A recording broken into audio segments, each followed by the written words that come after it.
right. Keeps getting better. How many more bones will you crush? Now I'm the bad guy. She wouldn't even harm a fly. The Xenomorph is one of, if not the most iconic alien in all of cinema. Just like every franchise from the 80s, you got two good movies and some other ones. Regardless of the quality of the movies, people always look back at the Xenomorph with fond memories of sci-fi horror. But what if it was a one-hit wonder? What if the Xenomorph isn't really that good of a villain after all? I mean, who knows? It's an option. Today on the 124th episode of Villain Review, we're going to find out.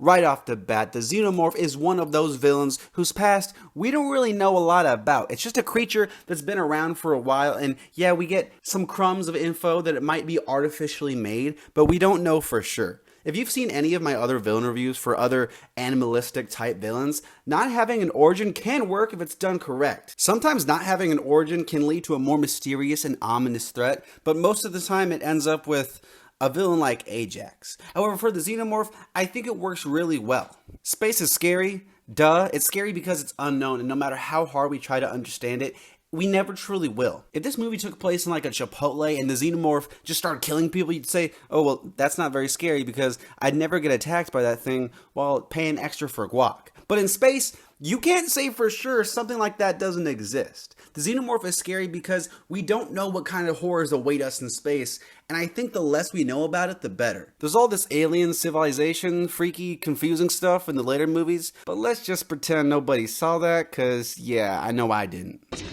No, just stay still. The Xenomorph is one bad man pajama. The main motive of the Xenomorph is to reproduce and kill as many space peeps as it can in the process. But no, it ain't just out here whipping out the Glock or whatever. The Xenomorph hunts its victims in a very stealthy manner, often picking them off one by one. There are some other versions of the Xenomorph that contradict this behavior, but I think it's best when it's done in this way. Another reason the Xenomorph is so scary is because of the fact that in the first movie, they have zero idea where this thing is. It's just doing laps around these people. Speaking of that, the Xenomorph is incredibly intelligent and durable, two things that add to the fear level. The fact that we see the Xenomorph's intelligence is awesome, and I love how they're able to pull it off without the thing even talking. I completely buy that this thing is smarter than humans just based on the actions of the creature, and I really like that. It's an intimidating villain for sure that makes us worried for our main character, and that's good stuff. The last thing I want to touch on is the design, because hot damn, the design is sick. The Xenomorph not only looks so different from every other alien in film, but it's now iconic and instantly recognizable. The double mouth thing is super cool, and just everything is awesome. I love the design. It never gets old unless we're talking about like all the weird versions that we get, like all the wannabe Xenomorphs later on, but besides those ones, hell yeah, the design is great.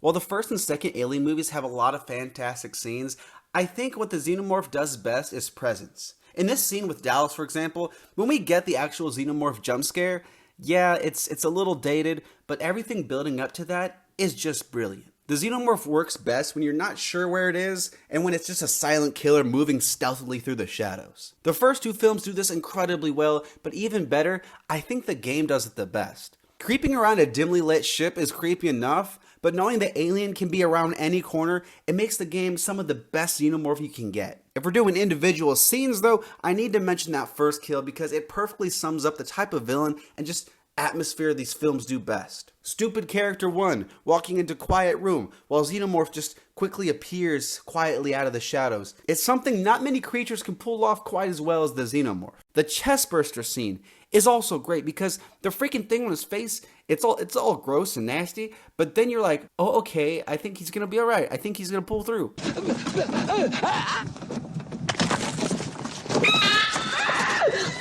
And then comes the nightmares.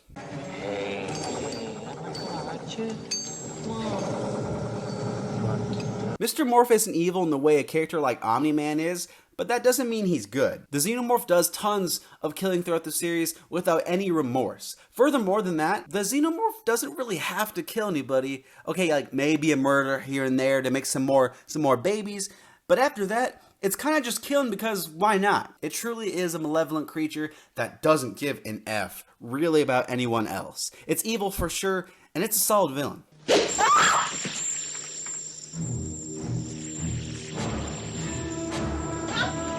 The Xenomorph does presence better than almost any villain I've done, and it's by far the best part of the character. Yes, there might be some dated effects, but the good moments far outshine them, and the Xenomorph is iconic for a reason. Some of the movies down the road get a little weird, but they never compromise the alien we see in the first two films. It's dark, mysterious, creepy, and it's a very solid villain. I'm going to give the Xenomorph an 8.